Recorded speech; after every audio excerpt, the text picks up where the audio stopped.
Welcome to Rich Conversations. This is one of our weekly guided reflection sessions. I'm at the Art Institute of Chicago right now. We have this lovely view behind us of the city skyline. But what we're going to do here is just take about 45 minutes today and just go over some basic questions about our life. And it's meant to get us to think a little deeper, to reflect on kind of where our mind's at and also our actions. So why don't we begin with just some breathing, some simple breathing. I don't have a timer right now, so we're just going to kind of go with the flow. We're just going to breathe in and out. Feels good, doesn't it? This is something so fundamental to our existence as human beings. Breathing.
All right, let's stop there. It's really interesting because I think a lot of times when we pause and take intentional breaths, we're often in private, whereas right now I'm surrounded by people. So it's interesting how my muscles of my ears would start twitching in the direction of the most recent talking at tables. Really interesting. But I think that's a really valuable skill, is being able to pause, breathe, recenter yourself in any situation, including one where there's chaos, or just even light talking, whispers, conversation like that. So it's a good exercise.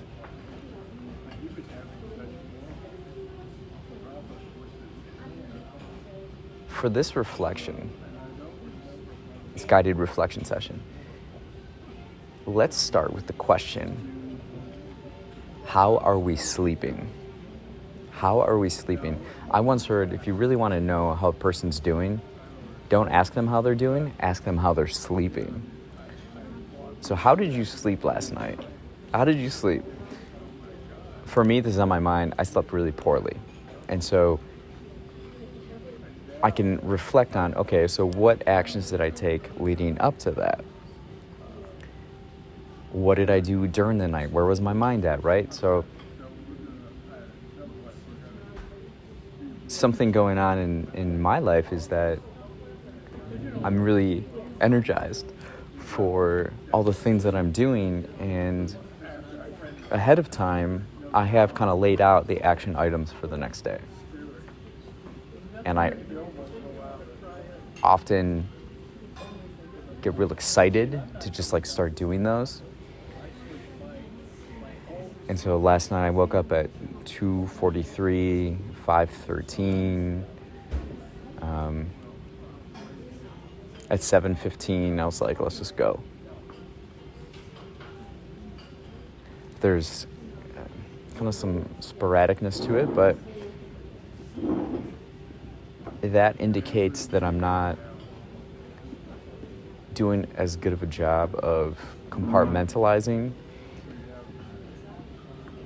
That is, these tasks are for tomorrow or for the next day. It's not right now. We don't have to worry about it right now.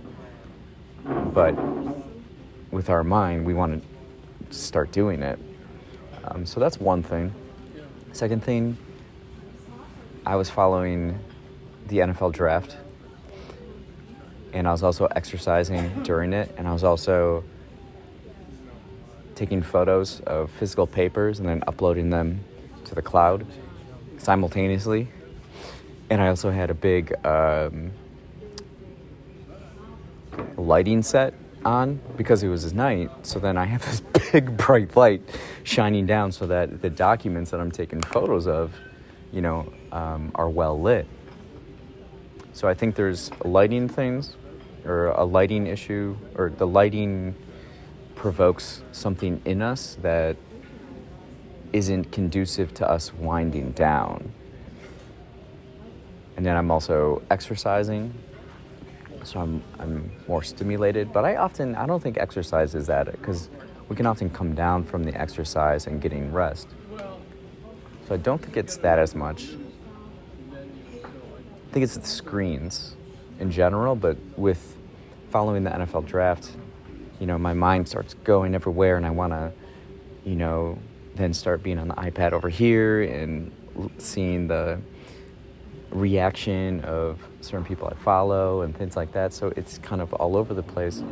Whereas something I'm thinking about recently is developing a third module of my days. I kind of have two modules right now that I complete every single day. The third one is just winding down for the night. I could get better at being off screens and following habits that will be more conducive to quality sleep. So today I woke up, I'll feel it in my back, right? It's not from exercising or strenuous whatever. It's like my spine hasn't had enough time to breathe and expand in a way. And so it kind of drags me.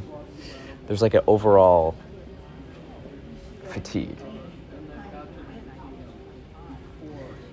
So I want you to think about how you're sleeping, right? Think back to last night. And did you sleep well? Well, what did you do leading up to it? That would lead it to be good or bad rest. Think about the week. What's been going on in your life? Things like that. Sleep is so fundamental, like breathing, to human beings. So it's good to check in and evaluate how is our sleep and what can we do to improve it.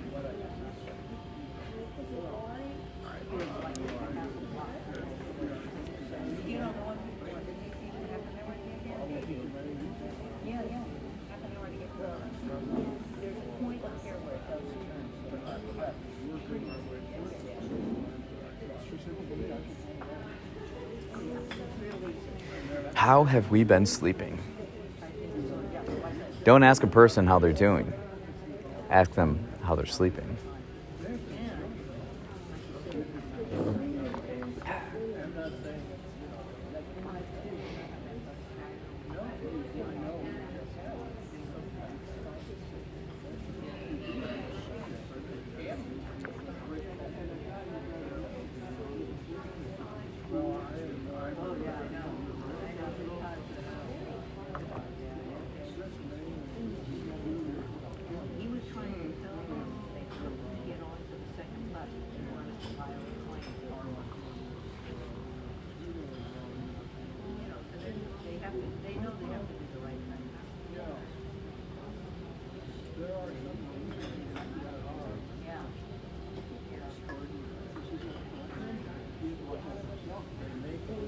That's right, he does. And that's why he does it. Because who knows so many about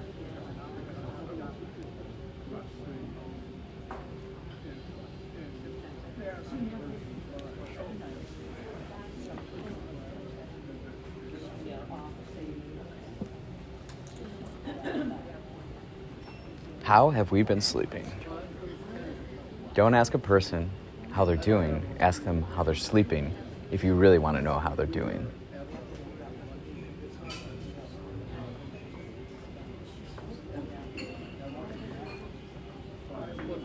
This next question: what is the best investment you've made in the past year under $200? So under $200, what's something that has brought the most value to your life?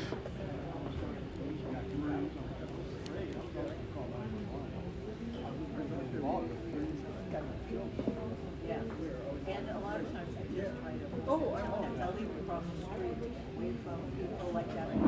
You should start including this question with podcast guests. I think there'd be some really interesting answers, a lot of varied answers, I think. A lot of valuable answers that I can take and use, I think. $200, I feel like most people have access to $200.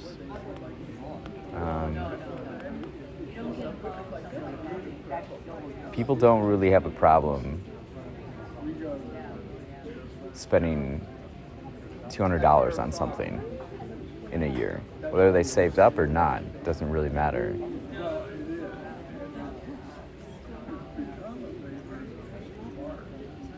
Doesn't even have to be $200. It could be $5, but it's under $200. For me, it's museum memberships. Museum memberships. So I spend like $100 on the Field Museum in Chicago, and here, the Art Institute of Chicago, I think am $175. My answer to under $200, what's the best investment you've made in the last year? Over the last few years, it's been the same, the Art Institute of Chicago membership. Recording here today, get free coffee, tea if we want it, admission. I get 3 additional guests in if I'd like, but they have this new membership lounge, and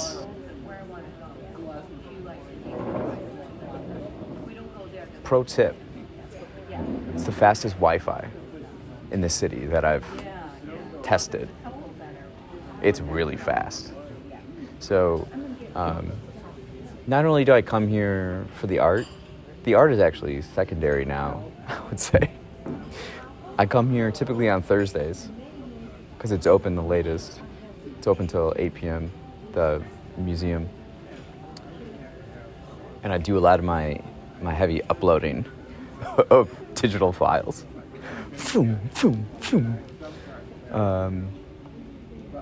It's centrally located, whereas the Field Museum, I have to kind of make a day out of it. Here, I can just pop in the Art Institute, hang out for 30 minutes, an hour, 2 hours, all day if I want. So that's my answer to it, because it's so much more than just admission to the museum. Get this member lounge with the fastest Wi-Fi, got cool views if I want to record anything, and just a bunch of ideas about the human experience and the history of the human story through the art. So that's mine. That's my answer. Share your answers with me. I'd be very curious to know, very curious to learn. I'm gonna probably take them. Someone recently said to me, a fan, a $15 fan that attached to they could attach somewhere to their car, because they were on a long trip in Australia and it was so hot and their air conditioning was out, and they bought this $15 fan with batteries and just kept it on them all night. Very interesting answers, and very it's a good question because it's accessible to everyone.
Beautiful day.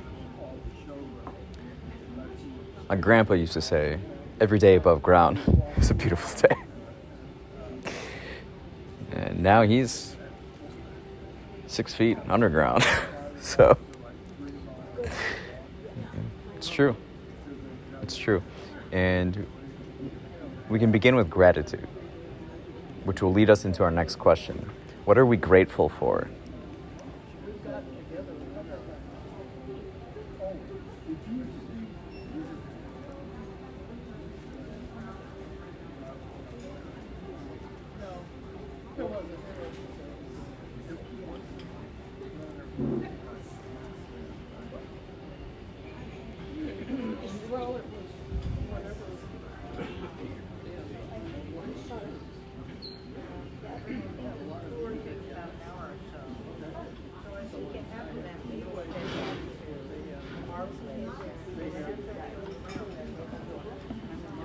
Something I'm grateful for is the transition from spring to summer, and that it's actually transitioning, happening. There's action happening. I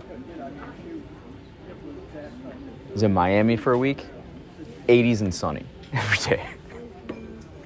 Then I come back to Chicago, and there was a day where it's 45 and cloudy and rainy. I was so unmotivated, so down. But it kind of takes a while to figure out kind of why, put the pieces together. And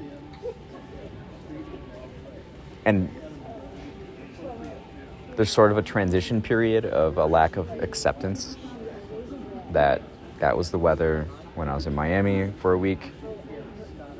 This is the climate and the weather where I am in Chicago right now.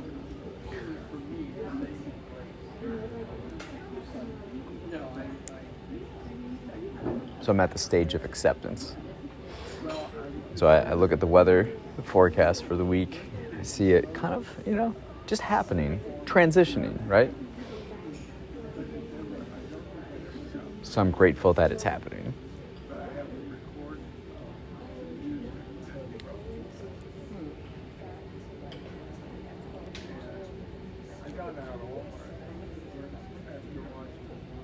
What are you grateful for? What are we grateful for?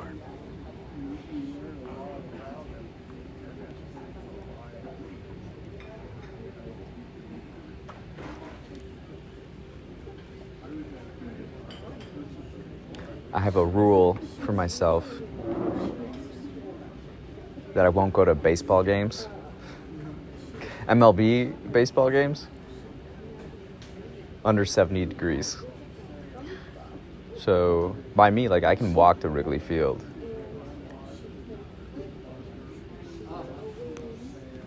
Why would I want to go to a baseball game, sit in the cold, in the cloudiness? No thanks. Where I'm from, Wisconsin, we have a roof, so the weather's always consistent. Few things are worse than sitting in a baseball game in the cold and the rain. You can have that. I'll wait till summer. Then it's just glorious. It really is like America's pastime. As far as the enjoyment and just like, it's not just about the game, it's about the social atmosphere. And being able to, I like going with friends and we catch up, we just talk about life, what's going on with each other. You don't have that opportunity at football games. Basketball games, you do more, but you don't have that necessarily uplifted spirit from the weather and it being summer. Summer in Chicago is remarkable. Check it out if you haven't visited during that time. Sox games are harder to get to. Tickets are really cheap. They're really bad. Whereas the Cubs are good. Because they stole the Brewers manager, Craig Counsell. He maximizes his players' talents and skills. Then it increases the price of Cubs tickets. So I can't just like go on my phone. It's like double the prices this time last year because they're good. We'll see.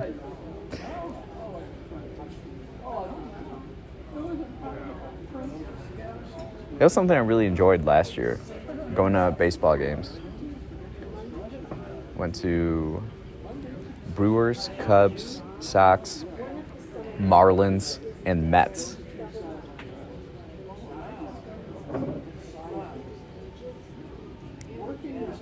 I would like to take a summer and like check out all the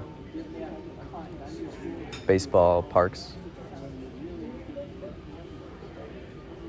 It doesn't even have to be over one summer, but just like through a stretch of years. I don't know. I have a friend, he tours with a band called Dumpster Funk. Alex Vasili plays trombone, so he travels all over, and he takes he keeps score. He'll go to baseball stadiums. He'll go to baseball games on his like days off or during the day before his shows. And he'll just go to baseball games and then keep score. It's just like something he enjoys doing. So he's been to almost all the baseball stadiums. I was like, oh man, that's really interesting. That's really cool.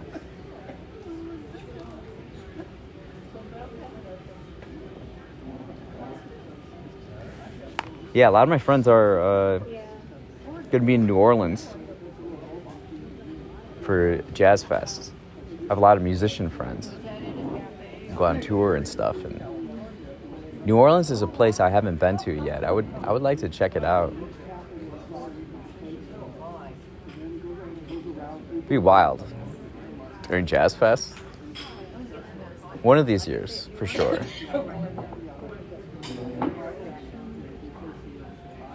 Yeah, so Alex is going to be doing all these like different shows not just with the band he tours with, but like his own stuff, and then other, like, what a time. It's like, I feel like for whatever career we have, profession we're in, there's always like a not necessarily a season, but a stretch where it's intense.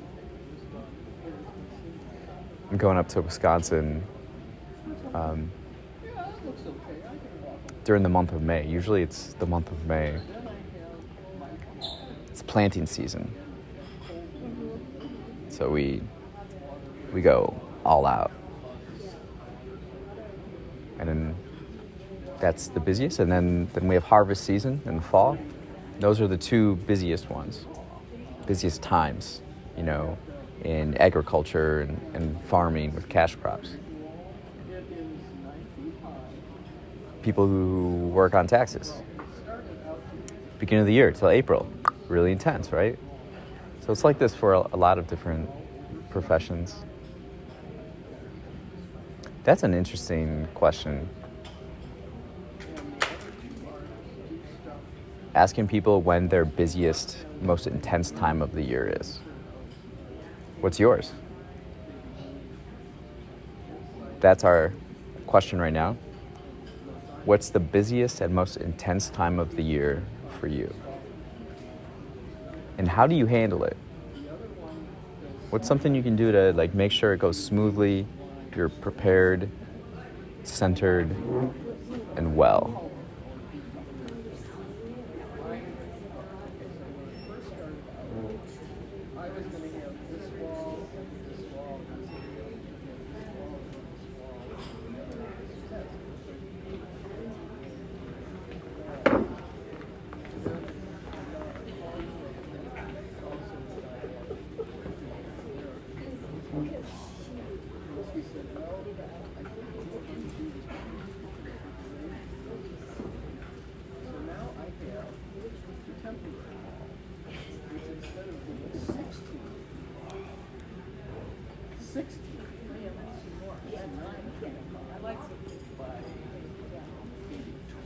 So you go to museums there or anything?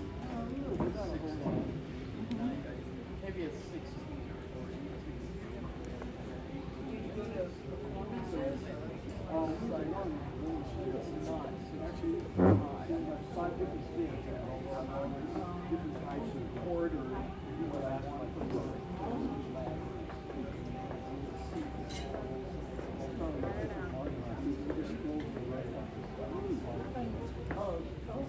Oh, very nice.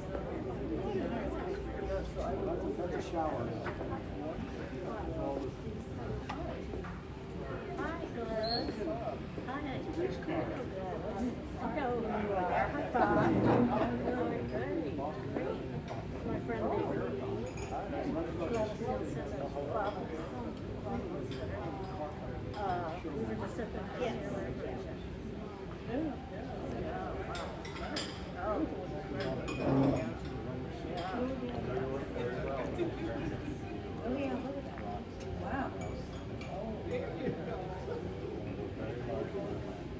What's your favorite day of the week?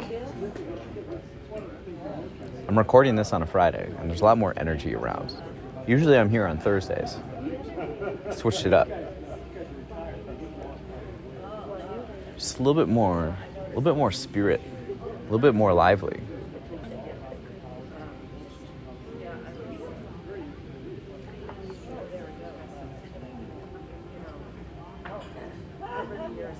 And why? Why is it your favorite day of the week?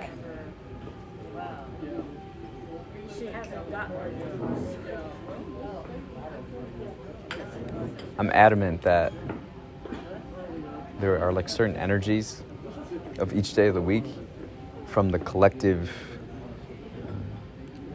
from our collective as people, right? Fridays, Saturdays, energy way up.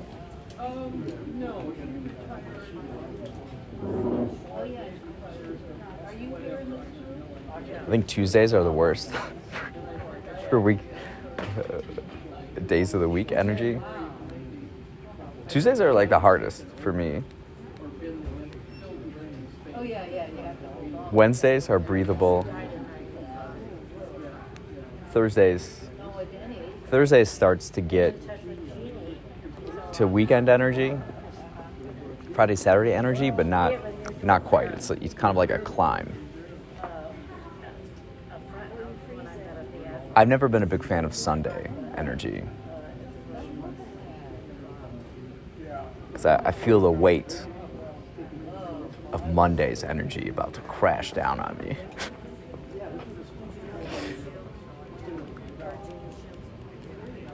Mondays are like my processing transition days. Weekend to weekday. There you are. Well, nice to see you. Say hi to Jim. Yeah, let's see you. But I think overall, Wednesday through Saturdays, best energies of the week. But what's your favorite day? Maybe you have something you do regularly on Tuesday nights, whether it's you're in a volleyball league or you get together with your friends. And do people play cards anymore?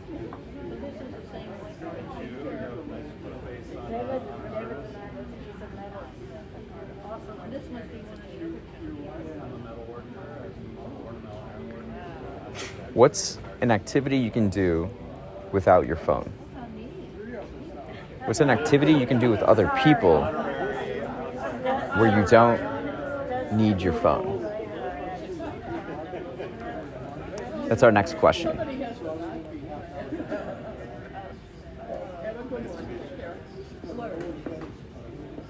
What's a collective activity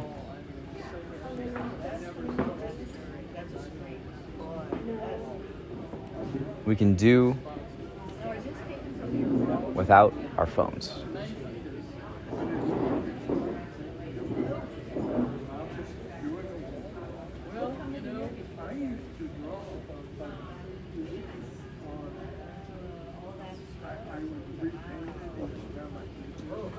Did you stay there or No.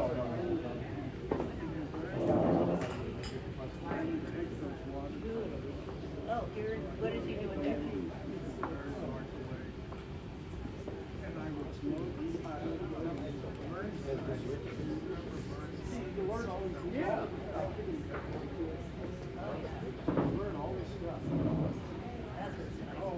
Oh, so you were doing it too,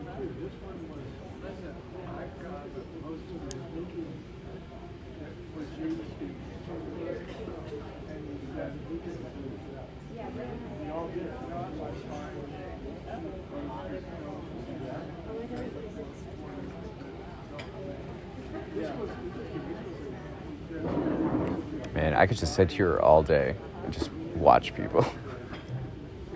It's so fascinating. Love doing that at airports. I usually get to an airport at least an hour before boarding time.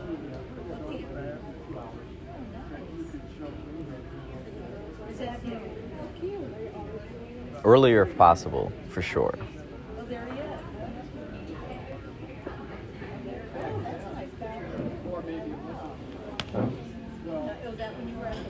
What people wear, how they move, what they're talking about.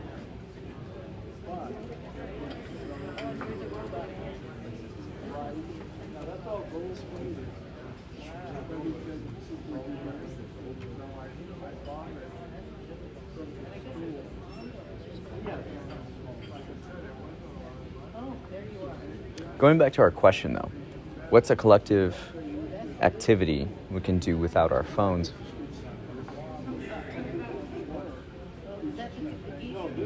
Like, let's think about this for a minute.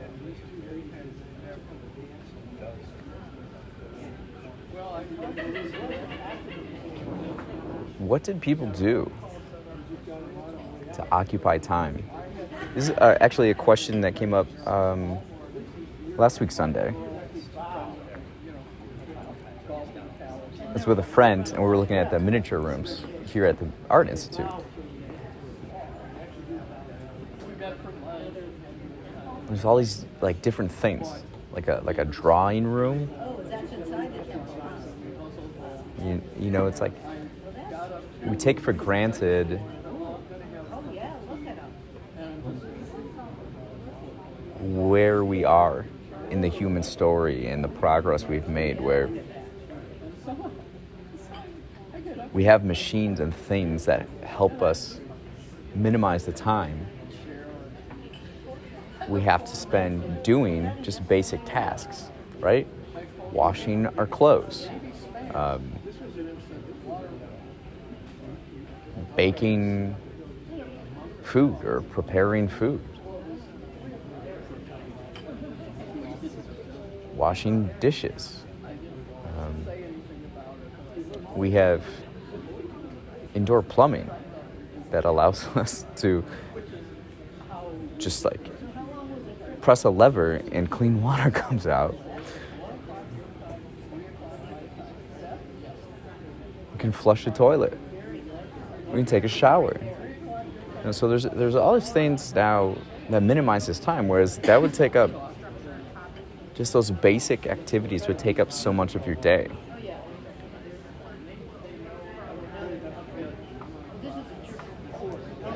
So what did people do? Did they sing? There'd be always like a piano or an organ in like a miniature room, some type of musical instrument to entertain. Now it's like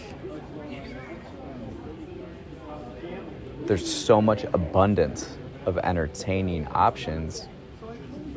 It just becomes mundane. But it hasn't always been like that.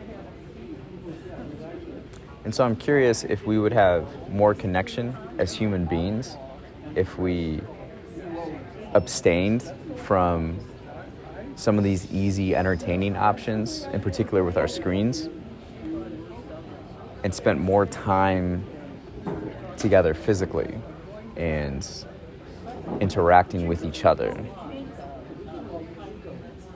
So we're not using a third party to like outsource our entertainment. Like we are the entertainment, the humans.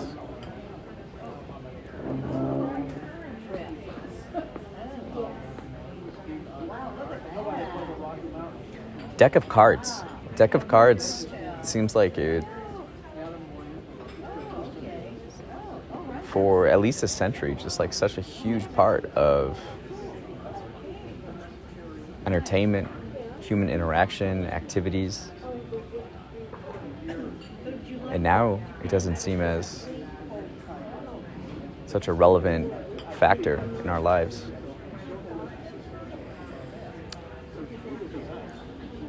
Okay, we have time for one last question.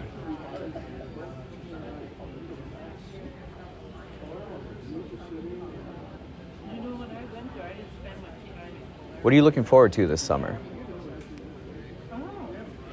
We're recording this in late April. Summer is around the corner. What's something you're energized for this summer?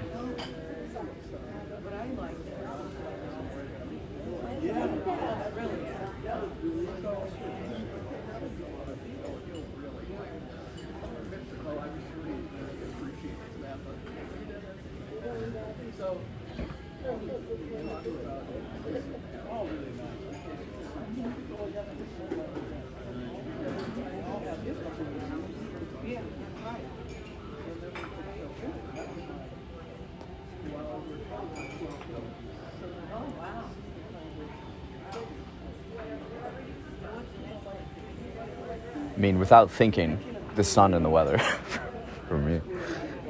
No, but that energy, everybody else being uplifted as well.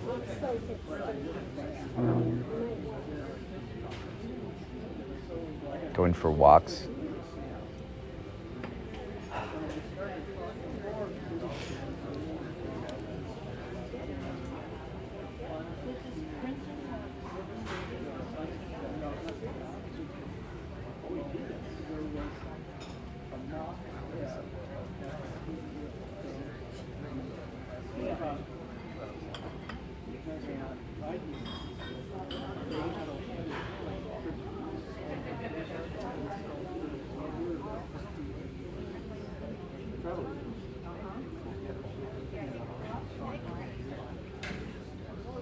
So there was What are you excited for this summer? What are you energized for this summer?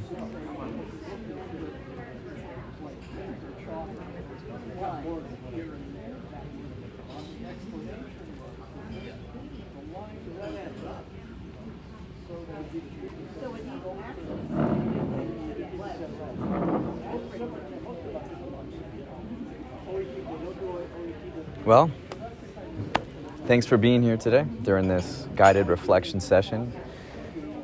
Again, it's just good to take time for ourselves and think about our life, right? Take a step back. Let's go back to fundamentals. Let's breathe. Let's clear our minds. Let's just answer basic questions to get us to think and even value our life even more, right? And be energized for the actions we're going to take moving forward. So, thank you again for being here.